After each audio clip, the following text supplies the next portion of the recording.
네, 오늘 제목은 이끄시고 기다리시는 하나님, 이끄시고 기다리시는 하나님이라는 제목으로 말씀을 같이 생각해 보도록 하겠습니다. 우리는 지난주에 두 명의 천사가 소돔에 들어와서 롯을 만난 이후에 겪게 되는 일들에 대해서 살펴봤습니다. 롯이 소돔 성문에 앉아 있었죠. 그러다가 천사를 보고 자기 집에 머무르기를 간청을 합니다.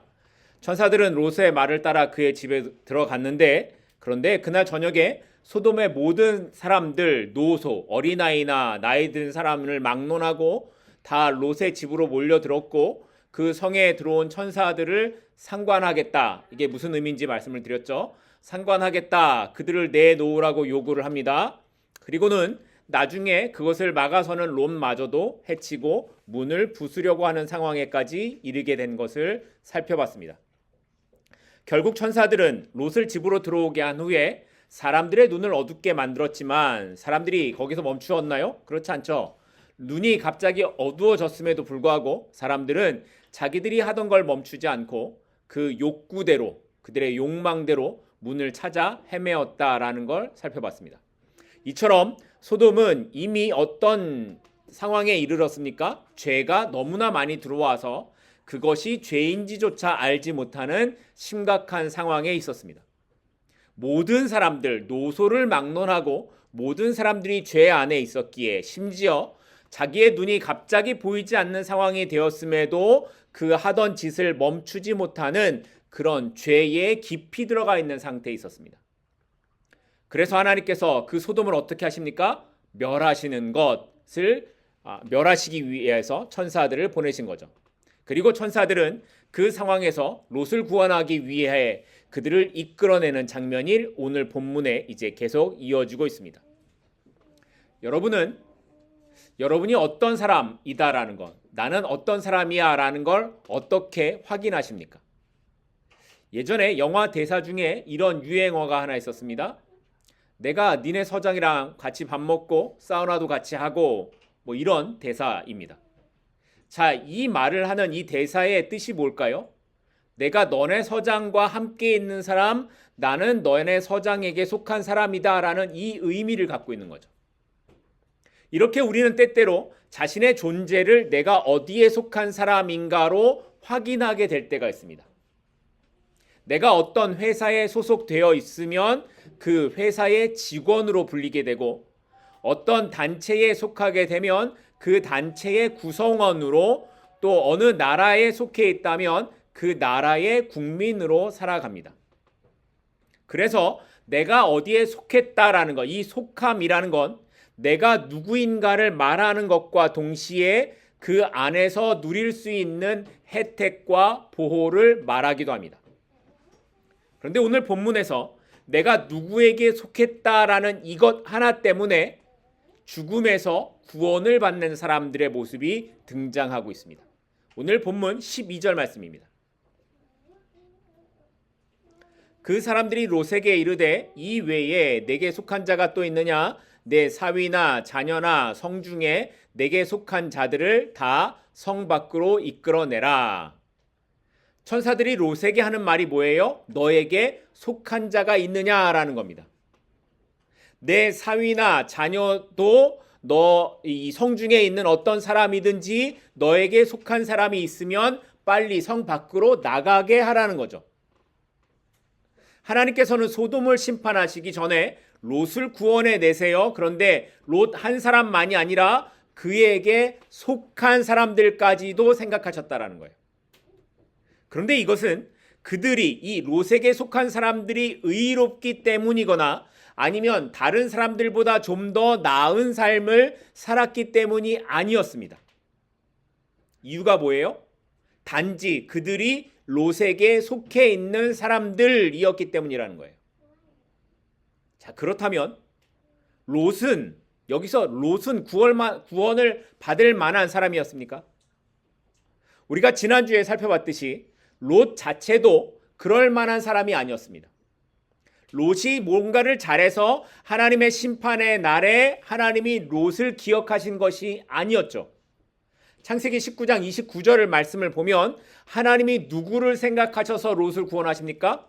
아브라함을 생각하셔서 롯을 구원하셨습니다. 그러니까 하나님께서 아브라함을 보셔서 롯을 구원하셨는데 롯만이 아니라 이 롯에게 속한 사람들까지도 구원하시는 은혜를 보여주고 계시는 겁니다. 이해가 되십니까? 아브라함을 생각하셔서 롯을 구원하시는데 롯만이 아니라 롯에게 속한 사람들도 구원하시는 거죠. 그런데 이 원리는 여기만이 아니라 성경 여러 곳에서도 나타납니다. 노아 한 사람에게 하나님의 은혜가 임하자 누가 구원을 받아요? 그의 가족 전체가 구원을 받습니다. 요셉 한 사람으로 인해서 애굽에서 살게 되는 사람들이 누구예요? 야곱 전체의 가족들입니다. 신약에서는 고넬료 한 사람으로 인해 그 집안 전체가 구원받는 일이 있었고, 빌립보에서는 사도 바울이 간수에게 복음을 전할 때 이렇게 말합니다. 주 예수를 믿으라, 그리하면 너와 내 집이 구원을 받으리라. 무슨 말입니까?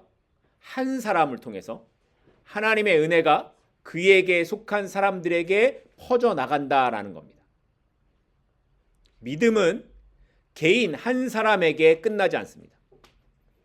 한 사람의 신앙을 통해 가족이 구원을 받기도 하고, 형제들이, 때로는 친구들이나 동료들이 그 한 사람과 연결된 그에게 속한 사람들이 구원을 받게 된다라는 거예요.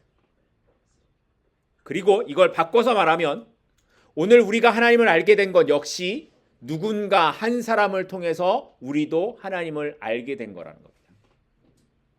누군가 한 사람을 통해 하나님의 은혜가 우리에게 전달되었듯이 우리가 하나님을 예배할 수 있는 이 상황이 우리에게 임하였다면, 그렇다면 우리에게도 질문이, 롯에게 있었던 동일한 질문이 있어야 됩니다. 너에게 속한 자가 있느냐?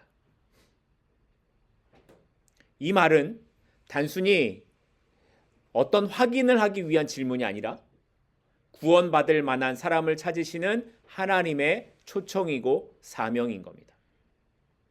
나의 가족이나 자녀나 배우자나 친구들을 향해 부르시는 하나님의 초청이 나에게 부르시는 하나님의 음성이라는 겁니다.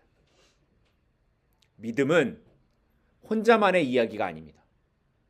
믿음은 나를 통해서 나에게 속한 자를 구원하시는 하나님의 계획입니다. 그래서 하나님의 은혜는 언제나 흘러가게 되어 있습니다. 누군가를 통해서 나에게 하나님의 은혜가 흘러왔듯이 오늘 나를 통해서 누군가에게 하나님의 은혜가 흘러가도록 하는 삶이 성도의 삶이라는 거죠. 오늘 여러분에게 속한 자가 누구인가를 생각해 보십시오. 나에게 속한 자를 찾으시는 하나님의 부르심이 여러분 앞에 있습니다. 그러면 나를 통해 하나님의 은혜가 흘러가게 되도록 그렇게 우리의 삶을 살아가야 되지 않겠습니까? 바라기는 우리를 통해 그 하나님의 은혜가 흘러가게 되기를 소망합니다.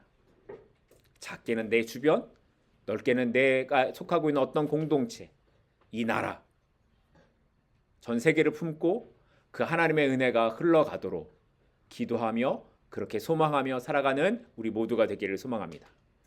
자, 이렇게 롯은 하나님께서 소돔을 멸하려 하신다는 천사들의 말을 듣고 이제 나아가서 사위들에게 이 이야기를 전하기 시작합니다. 오늘 본문 14절입니다. 롯이 나가서 그 딸들과 결혼할 사위들에게 말하여 이르기를 여호와께서 이 성을 멸하실 터이니 너희는 일어나 이곳에서 떠나라 하되 그의 사위들은 어떻게 여겼더라? 농담으로 여겼더라. 자, 천사들의 말을 들은 이 롯의 마음이 얼마나 다급했을까요? 이제 소돔이 곧 멸망할 텐데 이 사위들이라도 여기서 살려야겠다라는 마음이 있지 않았겠습니까? 그래서 급하고 애타는 마음으로 사위들에게 가서 말합니다. 야, 여기가 곧 멸망할 거야. 여기 있으면 안 돼. 나가야 돼. 라고 말합니다. 그런데 정작 사위들의 반응은 어땠다고요? 롯의 말을 농담으로 여겼다는 겁니다. 여러분, 어떤 사람의 말에 무게가 있고 영향력이 있으려면 그 사람의 말이 어때야 될까요? 근데 여기서 그 사람의 말이 영향력이 있으려면 그 사람의 말이 어떠해야 되는 건 맞지 않습니다. 말에 초점이 있지 않고 이것은 그 사람의 행동에 초점이 있습니다. 어떤 사람의 말이나 행동이 밤낮으로 변한다고 하면 아무도 그 말을 신뢰하고 그것을 받아들이지 못할 겁니다. 오히려 처음에는 믿을 수 없는 어떤 말을 하는 사람이 있다고 하더라도 그 사람의 말이 일관된 말을 하고 있고 자기 말에 책임지는 삶을 살아가는 사람이라면 적은 말 한마디에도 우리는 그 사람의 말에 신뢰를 갖게 될 겁니다. 그런데 사위들이 롯의 말을 듣고 어떻게 여겼다고요? 농담으로 여깁니다. 그러면 도대체 롯은 소돔에서 어떤 삶을 살았던 걸까요? 지금 롯이 하고 있는 이 말이 틀린 말, 거짓말을 하고 있는 게 아니죠. 롯은 정확한 진실을 전달하고 있습니다. 그런데 문제는 지금까지 살아온 그의 삶이 진실을 보장하지 못한다는 데 문제가 있는 거예요.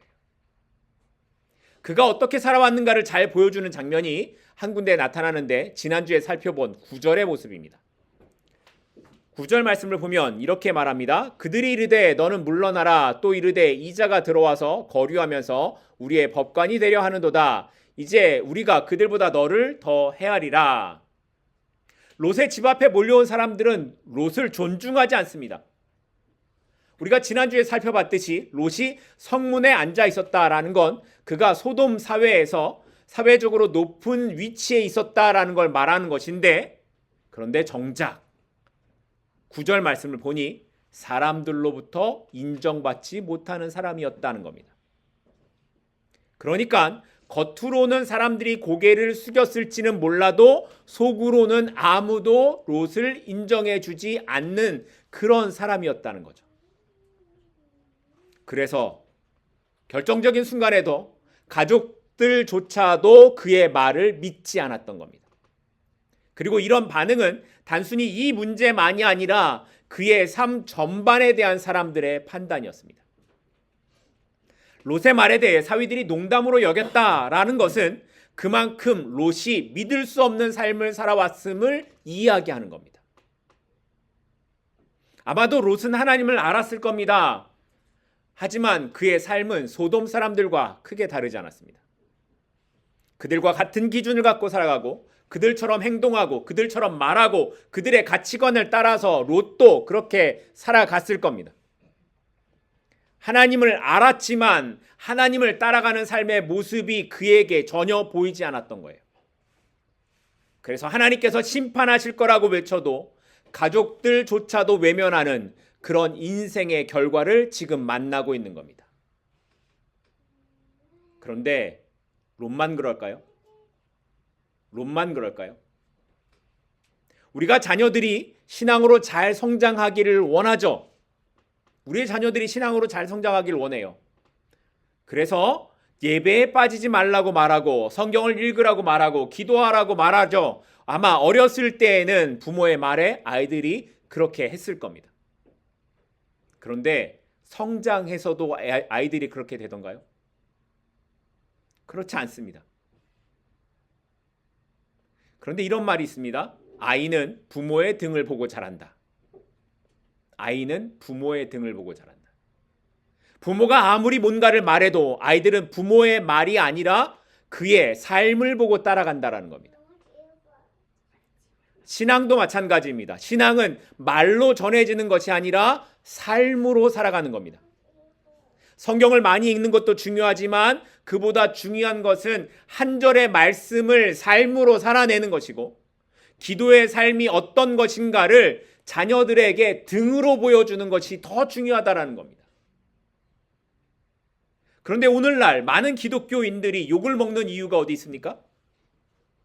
교회에는 열심인데 욕심이 너무 많은 거예요. 교회에는 열심인데 사회 법은 안 지키는 겁니다. 교회에는 열심인데 다른 사람을 배려하는 모습은 전혀 없는 겁니다. 그러니 믿지 않는 사람들이 교회 욕을 하고 그리스도인들을 믿지 못하는 겁니다. 자녀들이 부모를 바라보면서 나는 저런 삶이라면 예수를 믿지 않는다라고 말하는 겁니다. 마치 롯의 말을 농담으로 여겼던 것처럼 오늘날 교회가 성도들이 그런 삶을 살아가고 있다는 겁니다. 이런 삶을 살아가면 새벽기도 몇십 년을 해도 성경을 몇 번을 읽어도 목사나 장로라는 타이틀을 가지고 있어도 아무 소용이 없습니다. 우리의 말에 힘이 있기 위해서는 삶을 우리의 등으로 보여줘야 하는 겁니다. 삶으로 신앙을 전하고 삶으로 가르칠 때 우리의 말에 영향력이 생기는 겁니다. 그러니 우리의 등을 통해 복음을 전달하는 삶이 되십시다. 종교인이 아니라, 교회를 다니는 종교인이 아니라 그리스도의 제자로 우리가 살아내는 신앙이 복음이 되고 우리의 뒷모습이 누구에게는 믿음의 시작이 되는 그런 삶이 되기를 저도 기도하고요. 여러분도 그렇게 소망하면서 살아가기를 바랍니다. 이렇게 하나님께서 롯에게 속한 사람들을 구원하려고 하셨지만 결국 시간만 흘러서 날이 밝아오기 시작하는 상황까지 이르게 됩니다. 그러자 천사들은 더 이상 지체할 수 없어서 결국 롯과 그의 가족을 이끌어 성 밖에 둡니다. 오늘 본문 16절입니다.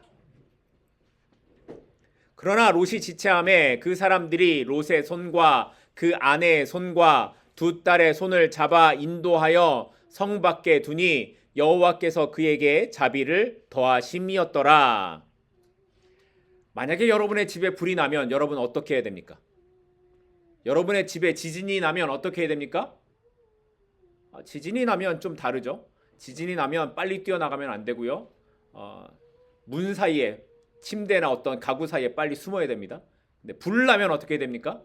불 나면 빨리 나가야 됩니다. 불이 났는데도 짐을 챙기거나 멍하게 있으면 죽는 겁니다. 그런데 롯의 상황이 딱 그랬습니다. 저녁부터 심판에 대한 말을 듣고 사위들에게 가서 나가야 된다라고 정작 자신은 말을 했지만 롯과 그의 아내, 딸들은 아무 일도 일어나지 않는 것처럼 자기 집에서 머물러 있습니다. 그 집을 떠날 수가 없는 거예요. 그래서 날이 밝을 때까지 주저하면서 시간을 보낸 겁니다. 이 상황을 말하자면 이렇게 볼 수 있습니다. 롯은 떠나야 된다라는 걸 알고 있습니다. 그런데 이게 생각처럼 쉽지 않은 거예요. 여기에다가 롯이 얼마나 많은 걸 쏟아부었습니까? 자기 삼촌 아브라함과 헤어져서 여기 소돔까지 와서 자기의 삶을 다 쏟아부어서 열심히 살았거든요. 여기에 집도 있고요, 재산도 있고요, 삶의 환경이나 기반이 여기 소돔에 다 있어요. 그런데 이제 이걸 다 두고 가면 어디 가서 살지? 라는 생각이 안 들까요? 어떻게 살지? 앞으로 어떻게 살아가지 하는 불안함이 없었을까요? 그래서 머뭇거리고 있는 거예요. 마치 우리가 하나님 말씀 앞에서 보여지는 그런 모습과 같지 않습니까? 우리가 머리로는 하나님의 말씀을 알겠는데 그런데 사는 게 너무 불안한 겁니다. 솔직히 하나님의 뜻대로 사는 것보다 세상의 길로 가는 게 더 넓고 편안한 길처럼 보이니까 그렇게 살고 싶은 마음이 크고요. 때로는 그 길로 갈 때도 있습니다. 빨리 나가지를 못해요. 주저하고 있는 겁니다. 말씀을 들어도 주저하고 앉아 있는 거예요. 롯의 모습과 똑같습니다. 그런데 그때 천사들이 롯과 그의 가족을 어떻게 합니까? 손을 붙잡고 끌어내 갑니다. 롯의 가족이 전부 몇 명일까요? 몇 명일까요? 롯의 아내, 딸 둘 몇 명입니까? 4명이죠. 천사가 몇 명 갔습니까? 2명 갔습니다. 그래서 천사들이 양손에 한 사람씩 잡고 이끌어내 가는 거예요. 그런데 이렇게 이끌어낸 이 말씀 끝에 오늘 말씀을 보면 16절 말씀 끝에 뭐라고 되어 있습니까? 여호와께서 그에게 자비를 더하심이었더라. 이렇게 잡아 끌어낸 이것이 뭐라고요? 여호와께서 그에게 자비를 베푸셨다라는 거예요. 이게 무슨 말일까요? 때로 하나님의 일하심은 이렇게 우리를 잡아서 억지로라도 이끌어 가신다는 거예요. 이것이 바로 우리에게 주시는 하나님의 자비, 은혜라는 겁니다. 하나님의 은혜는 우리가 뭔가를 잘해서 받는 것이 아니라 우리가 준비되지 않았을 때조차 우리를 붙잡아 이끌어 가시는 데 있습니다. 롯은 사실 믿음이 대단하거나 말씀에 순종을 잘하거나 그런 사람이 아닙니다. 우리가 계속 보는 것처럼. 심지어 그는 마지막 심판날까지도, 동이 밝아오는 그때까지도 주저하고 미련을 갖고 시간을 지체하는 사람입니다. 하지만 하나님께서는 그런 롯에게조차 은혜로 그를 잡아서 이끌어내십니다. 똑같이 하나님께서는 말씀 가운데 우리를 부르시기도 하시고 때로는 사람을 통해, 때로는 환경을 통해 우리를 소돔에서 이끌어내십니다. 심지어 우리가 주저할 때에도, 우리가 뒤를 돌아볼 때조차도 하나님은 우리의 손을 놓지 않으십니다. 왜냐하면 하나님의 자비하심 때문에 그런 겁니다. 우리가 하나님을 붙잡은 것이 아니라 하나님이 우리를 붙잡으시기 때문이라는 겁니다.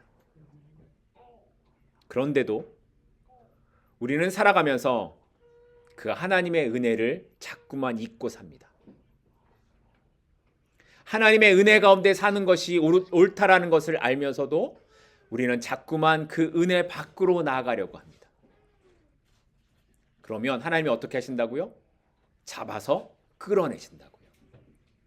그렇게 살아가다 보니, 그렇게 억지로 끌려가야 하니 어떻습니까? 불편하죠. 힘듭니다. 이해가 안 될 때도 있습니다. 그런데 언제 알아요, 우리가? 돌아보니 알게 되더라는 겁니다. 소돔이 다 불에 타 멸망하는 것을 돌아보니 알게 되더라는 거예요. 아, 그때 하나님이 잡아서 나를 이끌어내셔서 내가 살았구나를 알게 되더라는 겁니다. 내 계획대로 되지 않은 일들이 있고, 예상하지 못한 만남이 있고, 갑작스러운 변화를 만나게 될 때, 그것이 기쁜 일이든지 혹은 아픈 일이든지 그것은 우연이 아니라 하나님의 이끄심임을 믿으시길 바랍니다.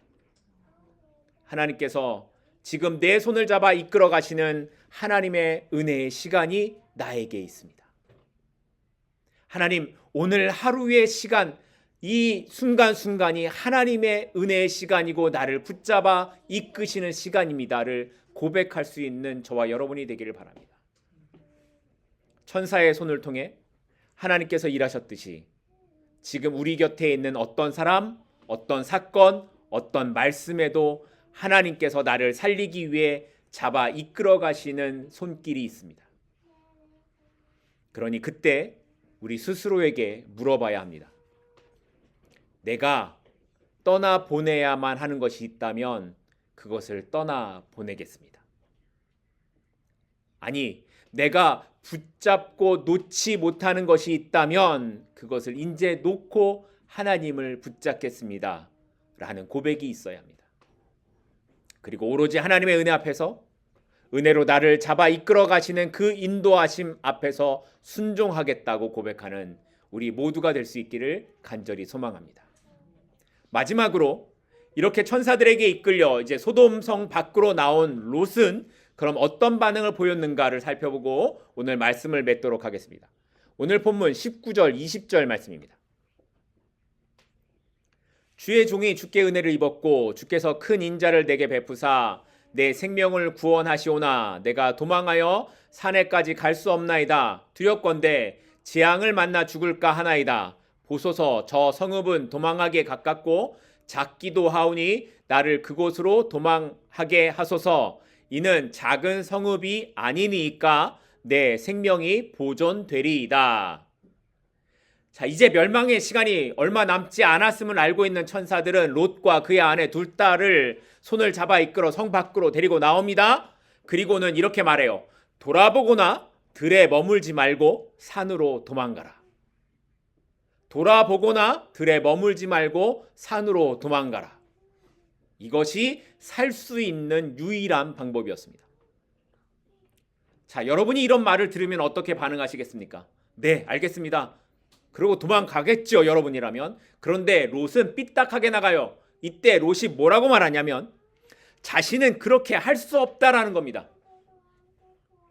자기가 보니까 산은 너무 멀어서 거기까지 도망가다가 재앙을 만나 죽을 것 같으니 좀 더 가까이에 있는 성, 이 성의 이름이 소알인데 그 소알까지만이라도 도망갈 수 있게 해달라고 요청을 하고 있는 겁니다. 롯이 왜 이렇게 말했을까요? 롯에게는 지금 두려움이 가득했기 때문이었습니다. 산으로 가다가 재앙을 만날 것 같은 공포가 있고요. 지금 자신의 형편으로는 거기까지 갈 수 없다라는 이 불안감이 롯에게 가득한 거예요. 말하자면 하나님께서 산으로 가라고 말씀하신 것보다 자기가 느끼는 공포와 판단이 더 앞서 있었다라는 거예요. 그런데 여러분 생각에는 어떻습니까? 하나님께서 롯에게 산으로 가라고 하시면 롯이 가던 중에 재앙을 만나서 죽을까요? 하나님께서 롯을 가던 길에 죽이려고 너 산까지 도망가라고 하나님이 말씀하셨을까요? 그렇지 않죠. 그럴 거면 뭐하러 롯을 이끌어내서 소돔에서 나가게 하시고 뭐 손을 붙잡아 이끌어내시고 뭐 이런 일들을 왜 하시겠습니까?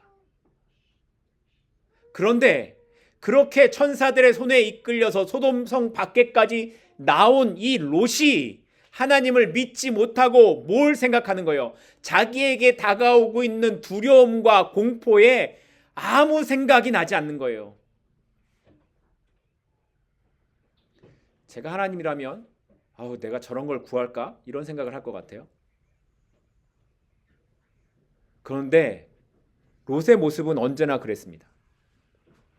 오래전에 자기 눈에 보기에 좋은 곳을 골라서 소돔에 왔을 때에 그의 판단과 기준이 뭐였습니까? 자기 생각이었습니다.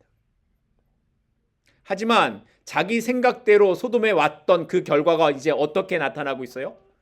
이제 목숨만 건진 채 도망을 나와야만 하는 상황이 되었습니다. 다 잃어버렸죠. 그런데도 롯은 여전히 자기의 눈을 믿고 있는 거예요. 자기의 판단을 믿고 있는 거예요. 그래서 저기 보이는 소알이면 괜찮겠다. 저 정도면 내가 안전하겠다라고 자기 좋은 대로 판단하고 거기까지만 가게 해달라고 하나님께 요구하고 있는 겁니다. 근데 이 모습이 꼭 우리의 모습과 같지 않습니까? 하나님께서 내가 너와 함께 할 거야 라고 계속 말씀하시는데도 하나님 아니에요. 아니에요. 이건 내가 할 거예요. 아니 하나님 나는 저기 소알까지만 가면 돼요. 하나님 딴 거 말고요. 소알까지만 가게 해주세요. 이런 모습이 우리에게 있지 않습니까? 그런데 하나님께서는 이런 롯의 요청에 그대로 기다려주시는 모습을 보여주십니다. 오늘 마지막 22절입니다. 그리로 속히 도망하라. 내가 거기 이르기까지는 내가 아무 일도 행할 수 없노라 하였더라. 그러므로 그 성읍 이름을 소알이라 불렀더라. 저 같으면 야 다 때려쳐. 다 때려쳐. 그러지 않겠습니까? 그럴 것 같은데 하나님이 뭐라고 말씀하세요? 네가 거기에 가기까지는 내가 아무것도 하지 않겠다라고 하시는 겁니다. 무슨 뜻이에요? 하나님께서 기다리시겠다는 겁니다. 심판의 시간이 가까웠지만 하나님께서 롯을 위해 기다리신다는 겁니다. 근데 이 말씀이 저에게 주시는 하나님의 말씀처럼 느껴집니다. 하나님께서 나를 기다리신다는 겁니다.